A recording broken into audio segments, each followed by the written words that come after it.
Olá, estudantes da terceira série do ensino médio. Eu sou o professor José Carlos Queller, da disciplina de arte. E hoje a gente vai falar sobre o quê? Vamos falar sobre o quê?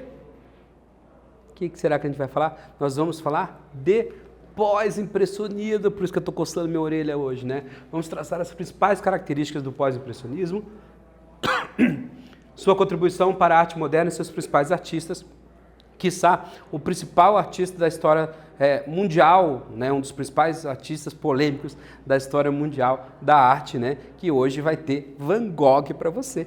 Preste atenção na aula, meu querido, porque Van Gogh é pano para manga, hein, pessoal? Então, assim, contextualização da aula, tá? Nós vamos analisar a arte produzida na segunda metade do século XIX na Europa, que deu origem ao termo pós-impressionismo. Você já ouviu falar em Vincent Van Gogh? Olha eu aqui, ó, uma orelhinha no bolso. Ó. Tá para acabar, hein? O que vocês sabem sobre pós-impressionismo? Então, hoje vamos tirar quase todas as suas dúvidas sobre o pós-impressionismo aqui, pessoal. Primeiro de tudo, vamos buscar o termo pós-impressionismo, tá? O termo foi usado para designar a pintura que se desenvolveu em 1886, última exposição impressionista, até o surgimento do cubismo em 1907 e 1908, tá? Na realidade, essa corrente organiza-se de maneira espontânea, inspirando-se ao mesmo tempo e confrontando o chamado impressionismo. Pessoal, um dos grandes artistas pós-impressionistas, que a gente não vai falar agora nesse momento, é o Paul Cézanne, né? E ele participa do movimento impressionista, só que ele não se adapta, ele começa a quebrar essa corrente. E o próprio Van Gogh e outros artistas, eles vão ter esse primeiro pé da carreira deles na característica impressionista. O que eles vão fazer? O que vem a ser esse pós-impressionismo? A gente fala que ele vai até o cubismo, mas ele tem uma caracterização linear, meio diferenciada. Os artistas têm suas singularidades no movimento pós-impressionista. Alguns vão tender vão puxar uma tendência para o que a gente vai chamar futuramente de expressionismo, outros vão tender para outras vertentes, tá? E que a gente vai observando com o tempo, tá?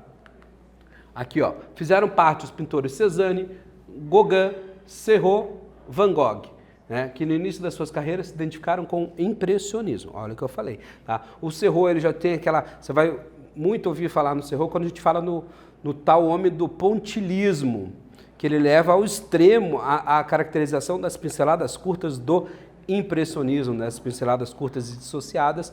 O Serrault, ele vai levar esse extremo fazendo o pontilhismo, né? E a gente tem o Gauguin, né, que é o que a gente vai ver aí na história, que é o grande amigo, né, do Van Gogh, tudo, que ele vai ter uma outra tendência. O Cézanne, ele vai levar, na verdade, ao cubismo. A grande forma, a geometrização do Cézanne vai levar ao cubismo. E a gente não pode deixar de falar do Toulouse-Lautrec, que documentou a vida parisiense de um ponto de vista singular. Os primeiros cartazes de propaganda, eles são focados na composição do Toulouse-Lautrec, e ele vai trabalhar, sim, também a pintura das pinceladas curtas e, ao mesmo tempo, misturando o seu sentimento, a sua expressão, para a gente chegar no momento desse pós-impressionismo único e singular na história da arte. Tá? As duas vertentes, que é o desenho formal, que é o plano de cor do Cézanne, e o Serrault, a teoria dos pontos, que é o pontilhismo. Né? A expressão dos sentimentos, as suas emoções, sensação através de cor e luz do Gauguin, do Lautrec e do Van Gogh. Né? São características singulares, mais uma vez a gente vai falando, cada um desses artistas. Poxa, professor, mas aí dá para resolver nessa aula só. Não. Na verdade, o ideal seria uma aula de cada artista desse, porque cada um tem as suas obras são tão ricas. Eu falo muito para os meus alunos que a gente às vezes vai fazer passeios no MASP, lá em São Paulo, e a gente tem uma ou duas horas, algumas obras do Van Gogh lá. E às vezes não precisa nem saber que é o nome do Van Gogh. Nós conseguimos perceber pela caracterização de como ela foi concebida, da pintura. Né? A mesma coisa a gente percebe das obras do Serrault. Né? E a mesma coisa das obras do Cézanne. Então, são todas características únicas e singulares. O Lautrec é a mesma coisa. Tá? Então, vamos primeiro questionamento para você né? Escreva sobre o pós-impressionismo, no que diferenciava do impressionismo, as vertentes e singularidades que tinham. Então você pode pegar isso, colocar essa singularidade de ver, ó, a gente puxa um pouquinho do impressionismo para você, que é justamente o quê? Era aquela parte que você tinha as pinceladas dissociadas, o artista ele procurava retratar o que ele estava vendo em diferentes horas do dia. O pós-impressionismo, o artista ou vai tender para o seu sentimento, para a sua emoção, né? Não vai se preocupar com aquela luminosidade, né? Com aquele foco, com a pincelada curta, porque às vezes não vai ter a pincelada curta, às vezes vai ser uma pincelada desgovernada, como eu falei, é uma característica também do movimento que vai surgir depois do expressionismo. Então a gente vai ver esses diferentes momentos, ou às vezes até uma pincelada bem curtinha que chega a ser um ponto, né? Como é o caso do Serrault. Vou dar um tempinho para vocês e a gente volta aqui, tá, pessoal?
De volta aqui, foco em mim, volta aqui.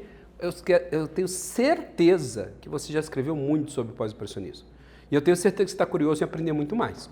O que a gente vai fazer? Continuar a falar do tal do pós-impressionismo. O termo pós-impressionismo foi utilizado pela primeira vez pelo crítico de arte britânico Roger Elliot Fry, quando a exposição de Manet e os pós-impressionistas realizada na Grafton Galleries, em Londres, nas 3 exposições, 1910, 12 e 13. Veja quanto tempo depois que aconteceu isso, tá? E que vai surgir o termo. Então lembra, ninguém dorme, eu vou usar uma frase que alguém falou, ninguém dorme renascentista e acorda barroco. Ninguém vai dormir impressionista e acordar pós-impressionista. Isso são nomenclaturas que vão dar com o tempo, tá? Principalmente a partir dessa época da Idade Moderna, né? Que a gente vai perceber que os movimentos eles vão dar muito em paralelo, né? Como eu falei, o neoclassicismo com o romantismo, depois o realismo com o impressionismo, então eles vão dar bem em paralelo, porque tem caracterização única. Você pode ser um artista impressionista hoje, tá? Você não pode ser um pós-impressionista. Vai da sua caracterização e desse andamento, diferente do que a gente vinha na linha do tempo, especificando exatamente, ó, isso começa aqui e esse começa ali. E aqui a gente não tem essa denominação. E a gente vê que o termo ele vai surgir bem depois do que aconteceu. Agora a gente vai começar a falar dele. Dele, do homem fundamental para a história da arte, o homem que não vendeu um quadro em vida. Na verdade, acabou vendendo um para o próprio irmão, né, que era merchan. O que era merchan? Trabalhava vendendo obras. Então, assim, em 1888, olha que história legal. na cidade de Arles, aconteceu um dos episódios mais famosos da história da arte. Um homem foi até um bordel, não vou especificar o que é um bordel aqui para você, mas você é aluno da terceira série, né? Com certeza já ouviu esse termo. Né? Foi até um bordel e entregou a uma garota de lá um pacote com um pedaço de sua própria carne. Ai, o que será que foi? Né? No dia seguinte, ele foi encontrado pela polícia na cama em posição fetal. Gente do céu, de quem que nós estamos falando? Preste atenção que isto é uma denúncia. Estamos falando de quem nessa história? Desse homem maravilhoso, Vincent van Gogh. Poxa, professor, mas ele cortou a própria orelha e deu... Sim, reza a lenda, algumas das lendas, né? De que ele era um cara que ele dividia lá seu lugar onde ele morava com um outro grande artista, né? Que nós vamos falar hoje, que é o Paul Gauguin, né? E eles gostavam bem de sair, de festar. E uma dessas meninas do bordel gostava muito do Gauguin. Mas também, né, ossos do ofício, Van Gogh estava no meio da história. Só que o Van Gogh se apaixonou por ela. Aí ele falou, eu quero casar com você. Não, minha filha, você não pode casar porque eu gosto do seu amigo, né? Aí ele ficou ofendido com aquilo, foi lá, cortou a orelha. Mas você acha que isso é coisa normal? Não vão cortar em casa. Veja, pessoal, a história do Vincent van Gogh começa lá desde pequenininho. Se você for buscar lá os autos dele, tem muita coisa para se falar. Mas vale lembrar como é que é a cabeça de um menino desse, que já vem com problemas desde a infância, da juventude. Por quê?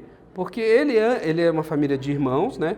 E antes dele nascer, ele teve um outro irmão que faleceu.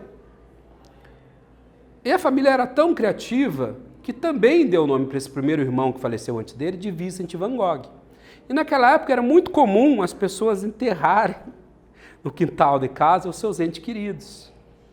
Agora imagine como é para a cabeça desse Vincentinho, do nosso pequeno Vincent, crescer, jogando bolinha lá. Aí batia na lápide lá do irmão, aqui jaz Vincent van Gogh. Aí ele fala, sou eu ou é ele? Sou eu ou é ele? Então isso aí já começa toda a estratégia psicológica na vida do Vincent, o que não deixa de transformá-lo num excelente artista. Você tem diversos filmes maravilhosos, tem um com Willem Dafoe agora que lançou, do Van Gogh, recentemente, tem o Com Amor Van Gogh, que é um filme todo feito na caracterização das pinceladas da obra do Van Gogh, também bem bacana. Se eu fosse você, eu parava um pouquinho para assistir, para você gostar mais de Van Gogh. E se você fosse vivo naquela época, eu garanto que você ia lá no interior da Holanda, tudo lá para comprar uma obra dele para ajudar este pobre holandês que queria pintar telas. Tá? Então vamos aqui. Então sua genialidade mesclada com a sua instável condição psicológica fizeram a sua vida curiosa, que terminou aos 37 anos, olha só. Em 1878 já tinha fracassado como negociante de arte, professor e livreiro. Ele criou mais de 2.000 obras, incluindo cerca de 860 pinturas a óleo. Eu fiz 5 até agora, tudo bem. Ele sofria de episódios psicóticos e alucinações. Sua amizade com Gauguin era regada a boemia e troca de experiência. A busca incessante pelas cores e pelas pinceladas impulsivas e expressivas, olha aqui a base do movimento expressionista, né, que se tornou inspiração para este movimento aqui, que você deve ter ouvido muito falar pelaquela figura maravilhosa do Grito, né, daquela obra do Grito, do Edvard Munch, né? Então, aqui prosseguindo, eu vou colocar algumas obras do Van Gogh. Essa aqui, a gente pode falar que era a obra predileta dele, por isso que eu coloquei, que é Os Comedores de Batata. Ele adorava essa obra, não sei porquê, talvez ele gostasse de batata, tá? O quarto em Arles, a partir do momento que aconteceu aquela cena, ele foi levado para Arles, né, lá para o quarto, ele foi quase nessa hospedaria, quase um manicômio, alguma coisa assim. E lá ele produziu a maioria e as suas obras mais caras. E essa gama de produção dele se deu numa maneira tão rica, né, que mais da metade, quase todas as suas obras foi concebida depois ali daquele momento, né? Aqui, pessoal, o quarto em Arles, que era o quarto onde ele se deleitava ali, né? No ano 1889, uma obra de 57 por 74 centímetros, que vocês todos conhecem. Aí o detalhe dos escadores de batatas, e aqui você percebe a pincelada, a perspectiva grotesca, sim, né? O que pode influenciar também o cubismo, que também trata de perspectiva grotesca, né, pessoal? Esse aqui, maravilhoso, essa obra, ó. Olha o movimento, gente. A gente começa a ter um movimento que no movimento impressionista, não tinha, né? Era só as pinceladas, e as pinceladas não expressavam o movimento que as obras e pinceladas do Van Gogh. Gente, quem tiver oportunidade, tá? Não precisa ir para longe, vai no MASP mesmo, tem obra do Van Gogh lá. Você vai ver que é rica em pastas. O quadro ali parece que foi refeito e feito umas 10 vezes. E isso não é ruim, gente, isso é lindo. A riqueza dessas obras, né, elas são... Quando um aluno meu vai reproduzir alguma obra de Van Gogh, que é possível, sim, experimentar, tentar fazer algo parecido, né, a gente fala que ele tem que trabalhar com muita tinta, porque o Van Gogh não poupava em tinta, né, dá para ver na obra dele. Tá? Então aí olha o detalhe rico da nossa obra aí. Tá? Esse aqui que ele fez diversas lá, depois que ele cortou a orelha, está com a faixinha, aluno meu já reproduziu isso. Os famosos girassóis de Van Gogh, a gente fala e gostava muito da tonalidade amarelo, né? Que é o sentimento, as cores quentes, elas passam bem esse sentimentalismo, né, que vai focar no expressionismo. Então vamos lá, escreva sobre ele, o homem Vincent Van Gogh e as características únicas absolutas de sua obra. A gente já volta daqui a pouquinho.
De volta aqui, já estou com a orelha vermelha, né? Falando de Vincent Van Gogh, pessoal, maravilhoso. Então vamos lá agora falar do francês amigo que dividia. Lembra que naquela época o polo mundial era Paris. Tudo acontecia em Paris. Lembre que nessa transição aí, início dos anos, do final do século XIX, início do século XX, eles trazem para o Rio de Janeiro a colonização francesa, porque queriam fazer a Paris tropical, porque Paris era o que há no mundo naquela época. Era um berço de escolaridade, de formação, de reduto, de popularidade, tudo acontecia em Paris, pessoal. Então teve uma vida boêmia de viagens que resultou na produção singular. Em 1888 foi para Arles, em 1891 para o Tahiti. Ali ele começou a se excluir. Era um cara mulherengo mesmo. A sua técnica focava na representação simbólica da natureza, onde são utilizadas formas simplificadas e grandes cores, campos de cores chapadas e vivas, né? Que fechavam numa linha negra, influência das gravuras japonesas. Então ele tinha bem essa influência japonesa. Então olha aqui, essa obra é de onde vemos quem somos, para onde estamos indo. Esse é bem longo o nome dessa obra, tá? Talvez a maior obra dele, tá? Ela tem aqui, ó, cerca de 3,74 m por 1,5 m. Da direita para a esquerda é possível notar uma evolução da vida humana. Tá? Essa obra é de 1897. Você vê toda a evolução, aqui remete, né, a passagens, né, sociais, e veja que a caracterização dela é uma obra mais simples, é uma obra mais pura, a obra do Gauguin, né? As cores são menos misturadas, as pinceladas são menos grotescas do que a gente vê as pinceladas do Van Gogh, né? E aqui prova o início da amizade dele, que ele retrata o Van Gogh, a afirmação do laço da amizade entre ambos, né, numa obra de 1888, Van Gogh pinta girassóis, mas é uma obra do Gauguin, tá? Então assim, pessoal, com uma vida cheia de controvérsias, como a gente falou, ele vai acabar a vida dele lá no Tahiti, né? O governo francês naquela época bancava muito, ele era um artista conhecido e a França dava muita ênfase a isso, né? Mas ele vai acabar no Tahiti, ele vai fazer diversas visitas, ele vai ter filho, ele vai separar da mulher, mas ele vai sempre retornar e morrer e padecer no Tahiti. Tem uma vida dele sobre amores, sobre o próprio, essa vida, essa passagem no Tahiti, das suas obras que não se tornaram tão famosas, tão conhecidas, né? Tem as mulheres tahitianas, tem outras obras que ele retrata muito esse cotidiano, tá, pessoal? Então vamos lá. Com uma vida cheia de controvérsia, abandonou a família e se apaixonou pelo Tahiti, depois de visitar o país pela primeira vez. De quem estamos falando? Escreva mais sobre ele e sua amizade com o outro pintor. Você pode contar um pouquinho da história que eu contei do Van Gogh, da história do Bourdelle, por aí vai. Vou dar um tempinho e a gente já volta em definitivo.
De volta aqui com arte para você. Eu garanto assim que talvez eu fale demais, mas é legal ouvir falar, né? Ainda mais histórias bem boladas como história de Van Gogh e do Gauguin. Então, pessoal, espero que você tenha colocado aqui, né, tudo que a gente falou, um pouco que a gente falou muito mais do Van Gogh, né, tem uma importância, se a gente for ver em termos de história da arte, muito maior, né, mas a gente sabe o que a gente viu na aula de hoje. A gente viu pós-impressionismo, as características singulares, falamos um pouquinho do Serrault, do Cézanne, né, de outros artistas, do Lautrec, que pode ser motivo para um tema, para uma próxima aula, de especificar um pouquinho das características singulares pós-impressionistas desses outros artistas, mas principalmente hoje nós falamos de Van Gogh, né, o cara da orelhinha, das obras maravilhosas, riquíssimas em pastas, do Gauguin, das obras mais simplificadas, né? E eu espero realmente que você não corte a orelha aqui, ó, que nem o Van Gogh fez, mas faça obras magníficas como ele, ou tente ou experimente as obras do Van Gogh. Pessoal, espero que você tenha gostado da aula. A gente se vê na próxima, se Deus quiser.